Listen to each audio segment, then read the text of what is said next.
नमस्कार, प्रणाम। मैं हूं अभी ऐतिहासिक जंतर मंतर धरना स्थल पर। आप मेरे पीछे देख सकते हैं, यहाँ पर उत्तराखंड के जो मूल निवासी हैं वो जुटे हुए हैं और उनका मुख्य उद्देश्य जो है वो है उत्तराखंड डिमांड 5th शेड्यूल। मैं दिल्ली आया हुआ था, तो दिल्ली में मैंने आज ये देखा तो एकता जो उत्तराखंड एकता मंच है उसके द्वारा ये यहाँ पर आयोजित किया जा रहा है, जहाँ पर संपूर्ण उत्तराखंड को जो 5th शेड्यूल कॉन्स्टिट्यूशन का है उसमें शामिल करने की मांग की गई है। आइए लोगों से बात करते हैं और जानते हैं उनका विचार कि वो 5th शेड्यूल के बारे में क्या जानते हैं और किस प्रकार से उत्तराखंड के मूल निवासी को 5th शेड्यूल में आने से क्या फ़ायदा होगा और क्यों ये डिमांड की जा रही है।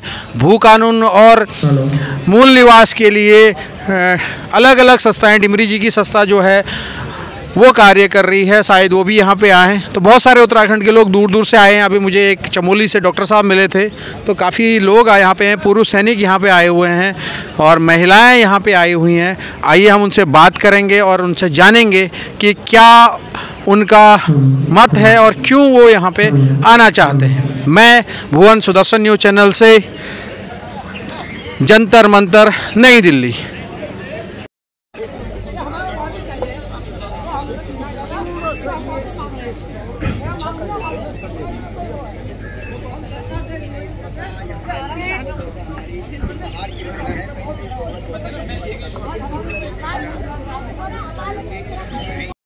हमारे साथ उत्तराखंड की कुछ महिलाएं हैं जो निवासी हैं अभी दिल्ली में, लेकिन है मूल निवासी उत्तराखंड रानीखेत से, यही है ना? चौखुटिया से। तो माता जी ये बताइए कि 5th शेड्यूल के बारे में आपको क्या जानकारी है? उधर का मतलब आप प्रोटेस्ट में आई हैं यहाँ पे, तो 5th शेड्यूल में जो हमें संसाधन का पूरा शोधन मिलेगा उसके बारे में क्या कहना चाहेंगे? हम जल जमीन और अपन जमीन अधिकार से हम और अपन रोजगार से अपन नांतनाग हैं। अपन जो पहाड़ बेटी यहाँ हमरे अपन पहाड़ों में रोजगार से, अपन रीत रिवाज, अपन संस्कृति से।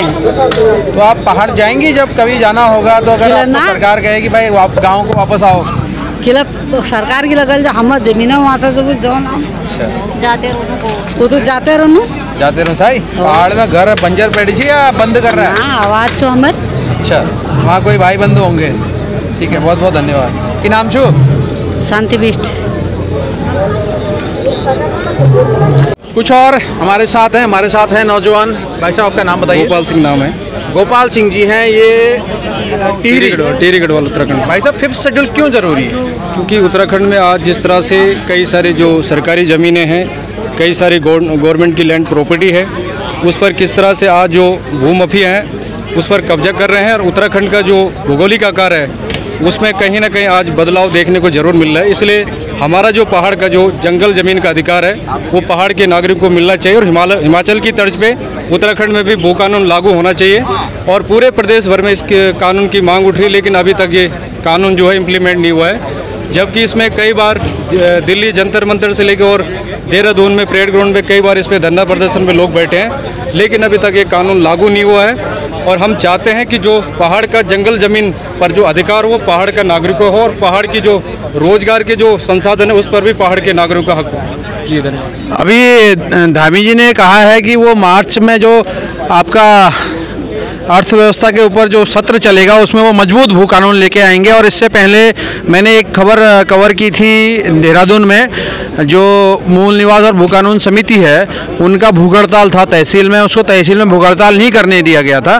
तो सरकार कितनी आपके प्रति गंभीर है इन मांगों के प्रति? देखिए, सरकार की जो कई सारी घोषणाएं हैं और ज़मीन पर जब तक वो धरातल पे नहीं उतरते हैं, और सरकार की कई सारी ऐसी घोषणाएं भी हुई है, जिस तरह से आज उत्तराखंड में जो डबल इंजन की सरकार है, केंद्र में भी सरकार है, फुल बहुमत में सरकार है। मैं चाहता हूं कि ऐसे समय में जब केंद्र में भी राज्य में भी पार्टी की सरकार है तो उत्तराखंड में भू कानून जल्द से जल्द लागू होना चाहिए और इसको ज़्यादा लंबे समय के लिए टालना नहीं चाहिए। क्योंकि जिस तरह से आज उत्तराखंड में लगातार भौगोलिक आकार बदल रहे हैं, लगातार पहाड़ के जंगल ज़मीन लगातार ख़त्म हो रहे हैं और बाहर से जिस तरह से माफिया जो आज उत्तराखंड की जंगल ज़मीन पर कब्जा कर रहे हैं, कहीं ना कहीं उसी की लड़ाई लेकर आज यहाँ पे तमाम सारे उत्तराखंड के लोग आज यहाँ जंतर मंतर पे पहुँचे हैं और यही हमारा मूल उद्देश्य है। पहाड़ का जो जंगल ज़मीन अधिकार है उस पर केवल पहाड़ के नागरिकों का अधिकार होना चाहिए और हिमाचल की तर्ज पे उत्तराखंड में भी भू कानून लागू हो और सख्त से सख्त कानून लागू हो। भाई साहब, आपका व्यवसाय क्या है? कोर्ट से तो लग रहे हैं वकील है? नहीं, कोर्ट से नहीं सर, मैं भी एक सामाजिक कार्यकर्ता हूँ और मैं भी कई उत्तराखंड के ऐसे सामाजिक मुद्दों पर लगातार अपना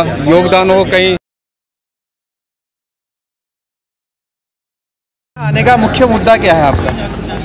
मुख्य मुद्दा तो ये है कि भाई एक तो जो है उत्तराखंड का जो मूल निवास वाला जो पलायन वाला चक्कर है वहाँ का, सबसे पहले उसके लिए आए हैं हम।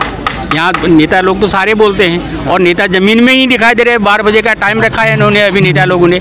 वो तो जो ज़मीन जो है हमारा, वो जो ये बोलते हैं कि 5 कानूनों को वापस दो। 5 कानून तो वापस हो जब देंगे तब देंगे। पहले वहाँ जब रोड ही नहीं है, उसे बोले प्रधानमंत्री के तो सारे वो लगे हैं वहाँ, मतलब हर जगह हमारी ज़मीन काट के वहाँ मतलब हर जगह पर ये लगे हैं कि प्रधानमंत्री योजना, प्रधानमंत्री योजना। प्रधानमंत्री योजना तो है, फिर ज़मीन वो ज़मीन तो कट रही है, उसका कोई हिसाब ही नहीं है। और भी जो वो पत्थर हैं गिर के और खेतों में ख़राब हो गए हैं वहाँ। आपका क्या नाम है आपका? मेरा अजीत सिंह बीच। कहाँ से हुए? मैं उत्तराखंड अल्मोड़ा चकोटिया से ही बिलोंग करता हूँ। और मैं आर्मी एक्समैन व्यू कुमार से। कौन सी कुमाऊँ में थे आप? मैं 18 कुमाऊँ में था। अच्छा, 18। हम यहाँ जी, हम बार बार यहाँ पर आते हैं और ये प्रोटेक्ट होता है। हाँ। और हमारे ही लोगों का अभी देखो, अगर हम तो ये कहें कि भी अगर नहीं होता है पैसे जमा करो। हाँ। इस चीज़ को उठाने के लिए। ओके। सारी दिल्ली में कम है यहाँ आदमी हमारे, मगर हम 10 लाख से भी ज़्यादा आदमी दिल्ली में है हमारे उत्तराखंड के। ठीक हो गया। अभी ज़मीन में देखना आज क्या हाल होते हैं अब। इतना तो छोटा, अगर वहाँ से भी जो हवाई जहाज से जो कर्नाटक तमिलनाडु से आते हैं जो लोग, केरला से जो सदर्न एरिया के लोग हैं, वो लोग यहाँ पर आएंगे तो वो भी ज़्यादा होते हैं। उतने भी लोग नहीं आए हमारे अभी तक। समय की बाध्यता नहीं है? नहीं, समय नहीं, सबके हक के लिए है। इसीलिए मोदी जी ने सबसे पहले ये जो 5G डाला था, 4G 5G हो गए आप तक, सबके पास है। वो गरीब घर का भी है, उसके पास भी 5G चल रहा है। सबके उसमें आया है कि आज 22 तारीख को 12 बजे से उत्तराखंड का मेला ये है, प्रोजेक्ट है आज यहाँ पर। जो पुलिस वाले बोल रहे हैं सब तो, और इनको क्यों नहीं है पता? ठीक है भाई साहब। वो बोल रहे हैं रास्ते में कि आपको कहाँ जाना है, उत्तराखंड के रैली में जा रहा है। यहाँ सुनसानी हो रही है अभी। मतलब आपका गुस्सा जायज है? नहीं, गुस्सा नहीं है हमको, हमारी आवाज़ ही ऐसी है, हम ऐसे ही बोलते हैं। धन्यवाद। पहाड़ी आदमी की आवाज़ बुलंद होती है, बुलंद होती है। ये जब मिलेगा तब मिलेगा। जी, मैं समझ गया आपकी बात। आप ये कहना चाह रहे हैं कि समय।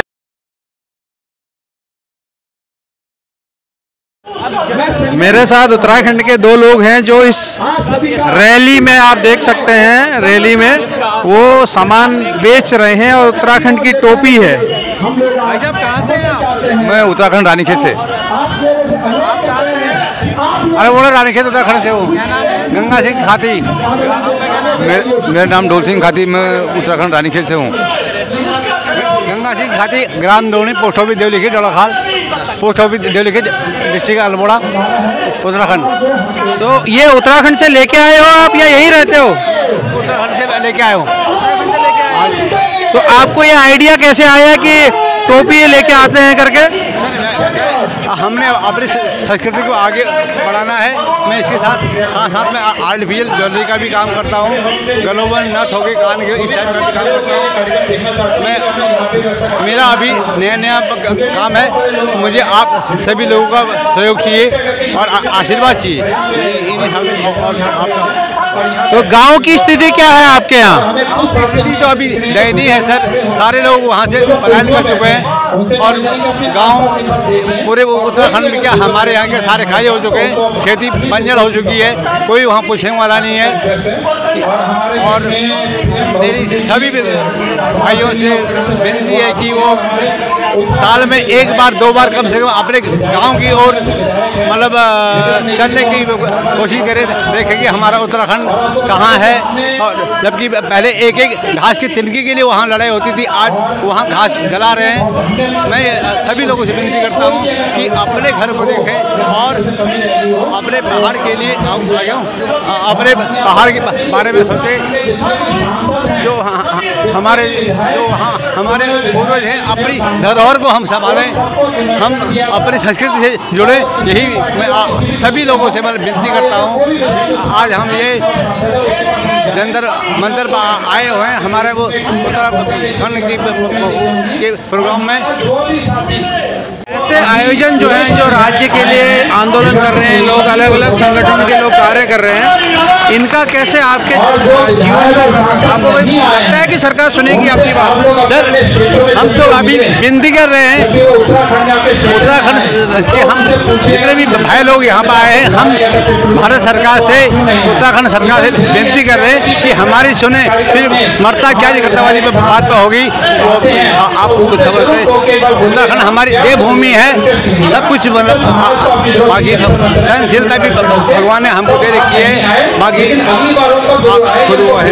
भाई साहब, आपका क्या नाम है? हाँ जी, हाँ, पूरन लाल। कहाँ के रहने वाले हैं? उत्तरकाशी। उत्तरकाशी से आए हैं अभी सिर्फ इस आंदोलन के लिए? हाँ जी। आपके गांव की क्या स्थिति है? अधिकारीगण कोई किसी की सुनते ही नहीं, सब परेशान, सब दुखी हैं। गांव में कितने लोग बचे हैं आपके?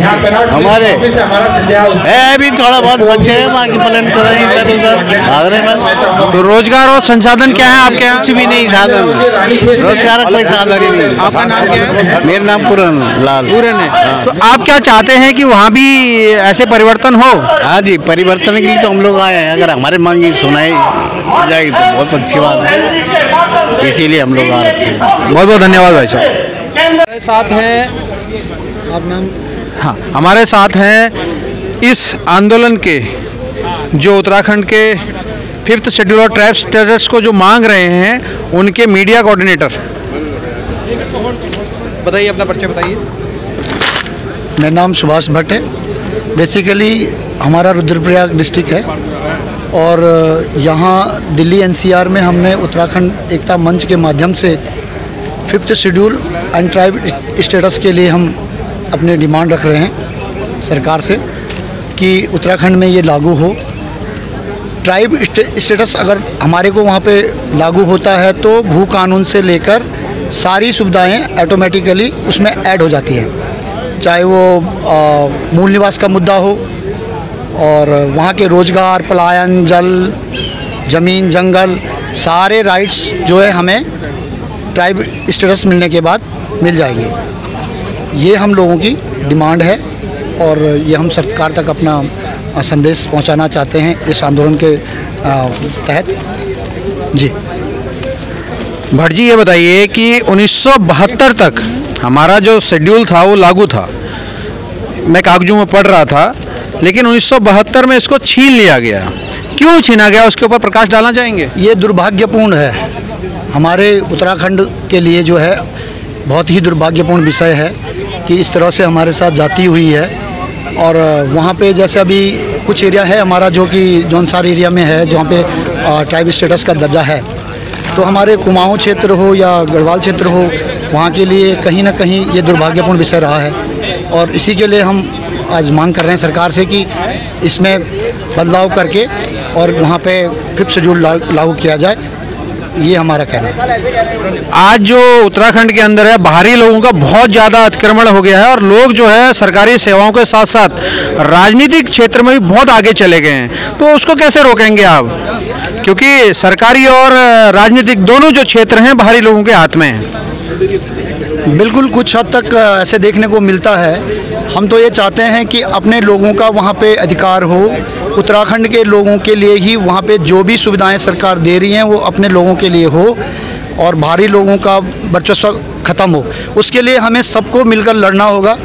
उत्तराखंड आंदोलन के लिए लोग एक हुए। आज भी मैं देख रहा हूँ बहुत सारे लोग यहाँ पे, कोई चंडीगढ़ से, कोई देहरादून से, बहुत अलग अलग जगह जगह से आए हैं दिल्ली में जंतर मंतर पे। तो ऐसे ही एकता बनी रहेगी।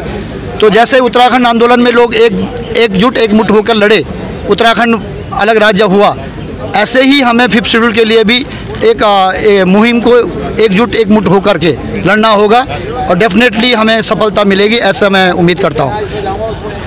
साथ उत्तराखंड के बुजुर्ग और जवान दोनों हैं, तो हम शुरू करते हैं बुजुर्ग से। भाई साहब, आपका नाम क्या है? गोपाल सिंह रावत। कहाँ से हैं? यहाँ पहाड़ से। पहाड़? हाँ, ये मनीला से। मनीला से। और यहाँ कहाँ रहते हैं? यहाँ विनोद नगर में। तो यहाँ पे आज जो ये 5th शेड्यूल और ट्राइब के लिए जो यहाँ पे जंतर मंतर में प्रदर्शन है ये, हाँ जी, उसके बारे में क्या कहना चाहेंगे? हम तो यही कहना चाहते हैं कि ज़रूरी इसलिए है कि सारा पहाड़ खाली हो गया है, गांव खाली हो गए हैं, तो कुछ ऐसी व्यवस्था की जाए कि जिससे गांव में आदमी का पलायन रुके। कुछ वहाँ के जो भी परिवार हैं, अगर गवर्नमेंट चाहे कर सकती है, एक परिवार में एक बच्चे को नौकरी दे दे वहाँ, तो जो कि वो परिवार वहाँ रुक जाएगा। जिसको भी वहाँ सरकारी नौकरी मिलेगी वो परिवार तो रुकेगा ना। और नहीं तो अगर जब तक ऐसी कोई समस्या ना कोई सॉल्व की जाती है तो वहाँ का पलायन रुकना बहुत मुश्किल है। 1-2 साल बाद तो लगता है कि बिल्कुल पूरा पहाड़ खाली होने को आ जाए। अगर सरकार आपसे कहे कि आप आइए, सारी सुविधाएं देते हैं, तो आप जाएंगे? बिल्कुल हम जाएंगे, ज़रूर जाएंगे। हमें अगर सुगमता मिलेगी तो हम ज़रूर जाएंगे पहाड़। बूबू जी, आपका क्या नाम है? मेरा नाम देवी सिंह रावत। अच्छा, कहाँ से हैं? मैं भिक्यासैन ब्लॉक से। भिक्यासैन से। तो आपकी क्या मांग है 5th शेड्यूल के थ्रू, क्या कहना चाह रहे हैं? भाई पहाड़ का जो है प्लान सारा दिल्ली को हो गया। दिल्ली मतलब बाहर को देश जा रहे हैं, तो वहाँ प्लान तभी होगा जब वहाँ रोजगार मिलेगा। अच्छा, तब रोजगार मिले तो वहाँ हम रहेंगे, वहाँ हमारे बच्चे भी रहेंगे, हम भी रहेंगे। ठीक है। भाई साहब, आपका क्या नाम है? प्रहलाद सिंह चौनाल। चौनाल। कहाँ के रहने वाले हैं? भिक्यासैन का रहने वाला हूँ। यहाँ दिल्ली में कहाँ रहते हैं? पूर्वी विनोद नगर का निवासी हूँ। आप तो वैसे विकलांग दिख रहे हैं। हाँ, 75% विकलांग हूँ। विकलांग हैं। तो आपके जो कागज हैं वो दिल्ली के हैं कि उत्तराखंड के? मेरे कागज दिल्ली के हैं, वो मेरी पैदाइशी दिल्ली की है। मूल निवासी आपके पिताजी? उत्तराखंड से। वहाँ है जमीन? बिल्कुल, सब कुछ है। पिताजी के नाम सब कुछ है, मेरे नाम पर है वहाँ भी। अच्छा, आपके नाम ट्रांसफर हो गया? पिताजी की डेथ के बाद मेरे नाम पे ट्रांसफर हो गए। तो अभी आपकी क्या डिमांड है 5th शेड्यूल और जो ट्राइब स्टेटस है उसके अगेंस्ट जो आज हम यहाँ प्रदर्शन कर रहे हैं, उसको कैसे देखते हैं आप? हम ये चाहते हैं कि उत्तराखंड का कोई भी जो छोटा मोटा कारोबार है वो भी आज बाहरी व्यक्ति को दिया जाता है। वो वहाँ के अगर बच्चों को मिलेगा, वहाँ के लोगों को मिलेगा, तो कम से कम वहाँ वाले परिवार वाले पलेंगे, वहाँ रहेंगे। जो खाली करके आ रहे हैं वो खाली नहीं करेंगे। सबसे बड़ी बात, उत्तराखंड में रहने के लिए कई कारण है ना।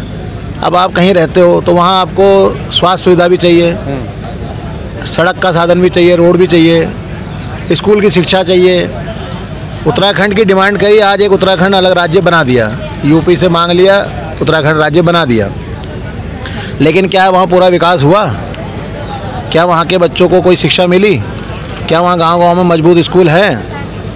क्या वहाँ हॉस्पिटल की सुविधा है?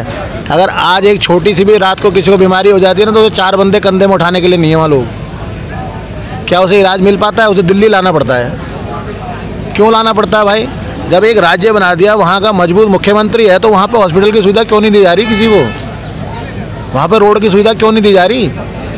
वहाँ दीजिए ना, ताकि वहाँ लोग रुकेंगे। आपने काफ़ी ज्वलंत मुद्दे पे बात की है। मैं चाहता हूँ कि आप ये बताइए कि आपके उसमें क्या ऐसा प्रबंध है, आप कैसे इस चीज़ को, सरकार नहीं कर रही है तो जनता कैसे करे इस चीज़ को कि उस जो आप समस्याएं बता रहे हैं उन समस्याओं का निराकरण हो? जनता कैसे करे? अब या तो जनता फिर वहाँ पर अपने जैसे आज एक कोई भी एक व्यक्ति इतना बड़ा संगठन लेके खड़ा हो रहा है, वो चाह रहा है कि उत्तराखंड को उसके जो एक विकसित बनाने के लिए कुछ अधिकार मिलें, या तो फिर ऐसी कोई सामाजिक संस्थाएं आगे आएँ जो वहाँ पर कोई एक हॉस्पिटल बनाए, कम से कम रेट पे के जो मरीजों को इलाज उपलब्ध कराया जाए। भाई दवाइयाँ ही मुफ्त मिलेंगी अगर किसी को, तो शायद लोग वहाँ से बाहर इलाज कराने तो नहीं आएंगे। लेकिन एक चीज़ देखने में आई है, उत्तराखंड में तो 2 एम्स दे दिया इन्होंने, एक ऋषिकेश में दिया, एक सैटेलाइट सेंटर आपका किच्छा में बन रहा है। तो आप ये कैसे कह सकते हो कि चिकित्सा आपको नहीं मिल रही? आपके यहाँ तो 2 एम्स हैं। अब एक एम्स बनाया ऋषिकेश में, हाँ। अब क्या पूरा उत्तराखंड उठा करके एम्स में आ जाएगा इलाज कराने? भिक्यासैन वाला दिल्ली जल्दी पहुँचेगा? भिक्यासैन वाला कहाँ पहुँचेगा जल्दी? कोई भी व्यक्ति, आप भाई इतना बड़ा उत्तराखंड है, आप अल्मोड़ा से ऋषिकेश लाने में टाइम लग जाएगा उसे। तो क्या गाँव में हॉस्पिटल नहीं चाहिए? भाई इलाज तो सभी को चाहिए। और सबसे बड़ी बात है, वहाँ शिक्षा का तो क्षेत्र इतना ख़राब है कि मैं जिस ग्राम सभा में रहता हूँ, मेरे यहाँ एक स्कूल में सिर्फ 3 ही बच्चे पढ़ रहे हैं। 3 बच्चों के लिए भी एक खाना बनाने वाला रखा और एक टीचर रखा हुआ है। तो गवर्नमेंट की नज़रें कहाँ हैं? उस स्कूल पर नज़र क्यों नहीं जा रही कि भाई इस गाँव के बच्चे कहाँ चले गए? एवं जब आप स्कूल में शिक्षा दोगे, मजबूत दोगे, तो क्यों बढ़ाएगा अपने बच्चे को प्राइवेट में? भिक्यासैन में प्राइवेट स्कूल हैं, सारे भरे पड़े हैं। क्या गांव में बच्चे नहीं हैं? गाँव बच्चे तो हैं, इसका मतलब अगर प्राइवेट स्कूल में भरे हुए हैं, सरकारी में क्यों नहीं जा रहे? सरकारी में तो वैसे भी क्रीम आपकी ये चल रही है आंदोलन Uttarakhand demand fifth schedule and tribe status. तो एक भीड़ जो अपने आप यहाँ बढ़ती चली जा रही है वो बहुत ज़्यादा मात्रा में आई हुई है। आप देख सकते हैं बहुत सारे लोग मंच पे बैठे हुए हैं और बहुत सारे लोग नीचे बैठे हुए हैं, बहुत सारे लोग खड़े हैं। हमारे साथ उत्तराखंड लैंसडाउन से इस फिफ्थ शेड्यूल के जो आंदोलन चल रहा है उसके लिए आए हैं पौड़ी से सत्य प्रकाश कंडवाल जी। कंडवाल जी, आपका आने का कारण बताइए, क्यों आए आप यहाँ? हम यहाँ पे जो केंद्र सरकार से जो हमारा यहाँ पे था कि फिफ्थ शेड्यूल वाली बात है, इस संदर्भ में आए हैं उत्तराखंड से, पौड़ी गढ़वाल द्वारिखाल ब्लॉक से। तो मेरे कहने का तात्पर्य है कि हम बहुत लंबे समय से मूल निवास 1950 और भू कानून की लड़ाई लड़ रहे हैं। तो इसी संदर्भ में जो फिफ्थ शेड्यूल है, 5वीं अनुसूची, अगर ये सरकार लागू करती है तो इसमें ये अपने आप सारी चीज़ें आ जाती हैं, चाहे वो मूल निवास 1950 हो या भू कानून हो। तो ये हमारे पास 1972 तक था, 72 में हमसे ये दर्जा छीन लिया गया, जो 5वीं अनुसूची वाली बात है, फिफ्थ शेड्यूल वाली बात है। तो आपके चैनल के माध्यम से हम सरकार तक ये बात पहुंचाना चाहते हैं कि जो हमें 1972 तक था वही दोबारा लागू किया जाए, जैसे जौनसाल भाबर के लिए है। जितने भी राष्ट्र के अंदर पर्वतीय प्रांत हैं सब जगह ये फिफ्थ शेड्यूल है, तो उत्तराखंड में क्यों नहीं, उत्तराखंड में पर्वतीय क्षेत्रों में क्यों नहीं? तो हमारी ये मांग है कि फिफ्थ शेड्यूल जल्दी से जल्दी लागू किया जाए, हमारी मांगें पूरी कर दी जाएं।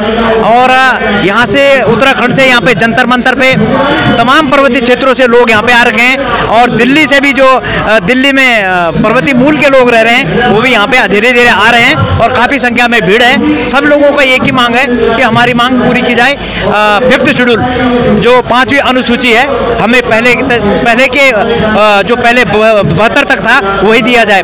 जब हम उत्तर प्रदेश में थे तो 6% आरक्षण था और पर्वतीय क्षेत्रों के लिए स्पेशल पैकेज मिलता था, तो वो चीज़ें भी समाप्त हुई। और जो 72 तक 1972 तक जब हम इसमें थे, जो हमारे पास ट्रैक की बात कर रहे हैं हम 5 शेड्यूल की, ये था। अब ये पुनः दोबारा स्थापित किया जाए। आप पूर्व सैनिक भी हैं और समाज में भी कार्य करते हैं, तो ये बताइए कि आप तो पेंशन मिलती है आपको, फिर इसमें आने की जरूरत क्या पड़ी आपको? भाई सेवानिवृत्त है, हमने देश सेवा की है, पेंशन मिलती है और 15 सालों से हम समाज हित के लिए काम कर रहे हैं। जितने भी जनहित के जो मुद्दे हैं उन पे हम संघर्ष कर रहे हैं, चाहे वो मूल निवास हो, चाहे वो भू कानून का मामला हो, चाहे वो पेपर लीक के मामले हो प्रदेश में, या अन्य कोई भर्ती घोटाला हो, सब चीज़ों पे हम लगातार संघर्ष करते रहते हैं। तो आगे आपकी क्या रणनीति है? क्या आपको लगता है कि सरकार सुनेगी? भाई देखो, अभी ये जंतर मंतर पे हुआ और देहरादून में हुआ, हम इसको प्रदेश के कोने कोने में ले जाएंगे, खासकर पर्वतीय क्षेत्रों में, पूरे पर्वतीय क्षेत्रों में जो 5 शेड्यूल की मांग है इसको घर घर गांव गांव तक पहुंचाएंगे, प्रत्येक व्यक्ति तक पहुंचाएंगे। बहुत बहुत धन्यवाद चुई, आपका एक अच्छा स्टेटमेंट आया कि आपने कहा कि हम हर घर तक जाएंगे। मेरी शुभकामनाएं आपके साथ हैं, बहुत बहुत धन्यवाद। धन्यवाद आपका। आंदोलन के अंदर उत्तराखंड युवा मंच के नौजवानों के बीच में हूं, जहां पर ये लोग बहुत ही एक अजीब से वो पहन के आए हैं जिसमें उत्तराखंड का एक सिंबल बना हुआ है, हिमालय का, और युवा समिति लिखा हुआ है इनके। आप देख सकते हैं यहाँ पे लड़कियां बहुत ज़्यादा हैं और वो बात करेंगे उनसे, कुछ पूछते हैं इनसे। भाई साहब, उत्तराखंड युवा समिति का मतलब क्या है? उत्तराखंड युवा समिति जो कि मतलब आज के उत्तराखंड के युवाओं के लिए बनाई गई है। जैसे कि हमारे उत्तराखंड में मतलब जैसे बहुत से लोग रहते हैं जो उत्तराखंड को मतलब आज के वक्त पर मतलब भूलते जा रहे हैं। जैसे हमारे बीच में जितने भी आज हमारे साथ युवा जुड़े हुए हैं, ये सारे के सारे कॉलेज स्कूल जो भी जाते हैं, बट अपना मतलब एक समय निकालकर उत्तराखंड की युवा समिति का साथ दे रहे हैं, क्योंकि उत्तराखंड में जो लोग मतलब आज जान नहीं रहे कि उत्तराखंड की फेस्टिवल्स क्या हैं और हमारे मतलब रोजगारों के बारे में। जैसे आज 5th शेड्यूल लागू जो हम करवाना चाह रहे हैं उसके ऊपर सारे के सारे आज पूरी उत्तराखंड युवा समिति हमारे साथ जुड़ रखी है। आपके कार्यक्रम क्या क्या चलते हैं? आपके जो क्षेत्र है वहाँ पे कार्यक्रम क्या चलते हैं? आप कब से जुड़ी हैं? मैं तो तो इसके मेरा नाम हिमांशी है और मैं उत्तराखंड से बिलोंग करती हूँ। मेरा नाम हिमांशी बिस्ट है और मैं उत्तराखंड से बिलोंग करती हूँ। एंड मैं इस समिति के साथ 4-5 महीने से हो गया मुझे, मैं जुड़ी हूँ इसके साथ। और हमें यहाँ बहुत सारी चीज़ सीखने के लिए मिली है कि हमें अपने उत्तराखंड को आगे कैसे प्रेजेंट करना है। जैसे आजकल आपने देखा होगा बहुत लोग अपनी संस्कृति को भूलते जा रहे हैं, ठीक है, तो हमें उन्हें वही चीज़ याद दिलानी है कि हमारा उत्तराखंड सबसे आगे है, सबसे बेस्ट है, और जो चीज़ यहाँ पे नहीं है वो हमारे उत्तराखंड में है। आप बोलने से शर्मा क्यों रही है? अच्छा बिटिया, आप काफी यंग लग रही है, बच्चे लग रहे हैं, तो आप क्या जानते हैं उत्तराखंड के बारे में? मतलब हमारे उत्तराखंड का जो कल्चर है वो बहुत अच्छा है। मतलब लाइक यहाँ की जो संस्कृति है, पहनावा और भाषा इतनी अच्छी है, मतलब सब लोगों को पसंद आती है। जो 5th शेड्यूल के लिए यहाँ पे अभी आंदोलन चल रहा है, उसको आप कैसे देखते हैं? मतलब हम ये चाहते हैं कि हमें हमारा जो हमारे अधिकार हमें नहीं मिल पाए वो हमें मिले, तो हम यही कोशिश करेंगे कि हमारी आवाज़ जो सरकार तक पहुँचे और वो हमें हमारे हकों को दे। आप भी उत्तराखंड से हैं? बिल्कुल। क्या नाम है आपका? मेरा नाम ट्विंकल बिस्ट है और मैं पौड़ी गढ़वाल से हूँ, उत्तराखंड से। और बाकी हम ये जो युवा में हम ये कोशिश कर रहे हैं कि जो हमारे पहले के कल्चर है, कल्चर को सब जानते हैं, डांस गाना ये सब देखते हैं कि हम मतलब उत्तराखंड इस चीज़ में बहुत ज़्यादा आगे जा रहे हैं ये चीज़ करके। बट जो कहीं बात होती है उत्तराखंड को साथ लेने चलने की, सबका सहयोग, वो चीज़ कहीं ना दब जा रहा है, नहीं मिल पा रहा है। तो हम ये चाह रहे हैं कि सब साथ चले, सब साथ बात करें, सब चीज़ों को आगे बढ़ाए। तो हमारा मेन मोटिव यही है कि सब उत्तराखंड के लोग, सब जितने भी है, सब मिलजुल के काम करें इस चीज़ को लेके, तो आगे बढ़ेगा, ये जरूर बढ़ेगा। मैं आप लोगों से एक क्वेश्चन पूछना चाहूँगा, क्या आप लोग राजनीति में आओगे? क्यों? बिना राजनीतिक स्थिरता के तो कुछ बदला नहीं जा सकता, क्यों नहीं आओगे? हम राजनीति में जब आएंगे जब ये राजनीति हमारे उत्तराखंड की संस्कृति को समझेगी और हमारे जो हक हैं, रोजगार है, हमारी संस्कृति संरक्षण, तब हम राजनीति में आएंगे। और हम आएंगे तो पूरी मजबूती के साथ आएंगे पार्टी से। तो बिना राजनीति के तो कोई परिवर्तन नहीं होगा ना, जब तक आप आवाज नहीं उठाओगे। आपके पास मतलब जवान खून है और आप पूरा बदल सकते हो उत्तराखंड को, तो आप लोग राजनीति में आइए और एक विकल्प दीजिए उस चीज का, वहाँ पे अपने अपने क्षेत्र में खड़े होइए ताकि आप लोगों को और अच्छा करें। क्योंकि जब आप विधानसभा में कोई बिल पास करते हो और उसके बाद उसको राष्ट्रपति को शासन करना पड़ता है तो वो एक कानून बन जाता है। तो आप लोगों से यही निवेदन है कि कोशिश करिए, अपने लेवल पे आवाज उठाइए और राजनीति में आइए। बहुत बहुत धन्यवाद। मैम, आप पहाड़ी कॉस्ट्यूम में आई हैं, तो मैं ये जानना चाहता हूँ कि पूरा कॉस्ट्यूम आपका उत्तराखंड का जो लोग पहनावा है उसके हिसाब से, तो 5th शेड्यूल में ड्रेस कोड क्या मैं सरकार को ये दिखाने आई हूँ कि आज हम अगर उत्तराखंड के निवासी यहाँ हैं तो हमारा खुद का एक अस्तित्व है, पहनावा है, संस्कृति है, उसके बावजूद भी हमारी अनदेखी क्यों? हम किसी भी जाति से, किसी समुदाय से कम नहीं है, फिर भी हमारी अनदेखी होती है। हमारे उत्तराखंड की महिलाएं समझदार हैं, हर सृष्टि से संपूर्ण है, धन है, दौलत है, और कहूँगी मैं कहीं ना कहीं कि पहाड़ बहुत अमीर है। क्योंकि पहाड़ में संस्कृति बची है अभी, और धीरे धीरे उसका कहीं ना कहीं ऐसा लग रहा है जैसे कोई ना कोई आता है और किसी न किसी तरीके से पहाड़ी आदमी को बेवकूफ बना जाता है और वो छीन जाती है। मैं पौड़ी गढ़वाल से हूँ, डांडा नागरजा मेरा नगोट गांव है, जहाँ से श्रीमान अनिल बलुनी जी जो सांसद हैं अभी उत्तराखंड पौड़ी गढ़वाल से, उन्हीं के गांव से हूँ, नगोट नाम है गाँव। बहुत धन्यवाद आपका। मैम, अपने बारे में बताइए, अपना इंट्रोडक्शन दीजिए और शेड्यूल में आप क्यों आए? नमस्कार, मेरा नाम रीता बलुनी है और अभी तो मूल निवासी तो मैं उत्तराखंड से हूँ और अभी रहती छतरपुर दिल्ली। उत्तराखंड में मेरा मूल निवास जो है वो डांडा नागरजा मंदिर, पौड़ी गढ़वाल, और गांव का नाम नगोट है। मेरे माता पिता, मेरे घर में आज भी पहाड़ की बोली भाषा का ही प्रयोग किया जाता है। मेरे बच्चे हैं दोनों पहाड़ी भाषा में बात कर सकते हैं। मैं खुद पहाड़ी भाषा में भी बात करती हूँ, हिंदी भाषा में, हम यहाँ रहते हैं तो हिंदी भाषा में बात करते हैं, लेकिन परिवार में और अपनी रिश्तेदारी में, अपने गांव में लोग अपनी ही भाषा का इस्तेमाल करते हैं। अभी मैं आपको से बस इस बात के लिए हम लोग यहाँ इकट्ठा हुए जंतर मंतर पे कि जो 5वीं अनुसूची है, 5वीं अनुसूची का मतलब ये है कि पहाड़ मांग कर रहा है कि हमें रोजगार मिले। पहाड़ में अगर रोजगार होता तो शायद आज इतने पहाड़ी उत्तराखंड से दिल्ली में पलायन नहीं करते। सिर्फ हमारी मजबूरी पहाड़ से दिल्ली आने की या अन्य देशों में जाने की रही है, वो है रोजगार। रोजगार के बिना घर परिवार अपना पालना बहुत मुश्किल है और उसके लिए हर परिवार सोचता है कि बाहर जाकर कहीं रोजगार मिले तो अपने घर परिवार को अच्छे से पाल सके। दूसरा कारण रहा पहाड़ छोड़ने का परिसीमन भी हमें चाहिए। परिसीमन के बिना उत्तराखंड जो है वो अधूरा है। तीसरी हमारी जो है उसमें हम कहते हैं भू कानून, महिला सुरक्षा। कहीं ना कहीं देखो अंकिता हमारी बेटी, उसको आज तक भी न्याय नहीं मिला।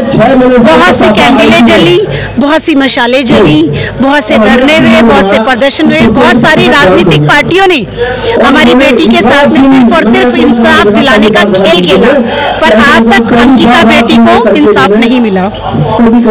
वो इसलिए नहीं मिला कि अगर उत्तराखंड का अस्तित्व सरकार की नजर में बाकी प्रदेशों की तरह हो, बाकी पार्टियों की तरह हो, राजनीतिक दलों की तरह हो, तो ऐसा हो सकता है कि हमारी बेटी को इंसाफ नहीं मिलता।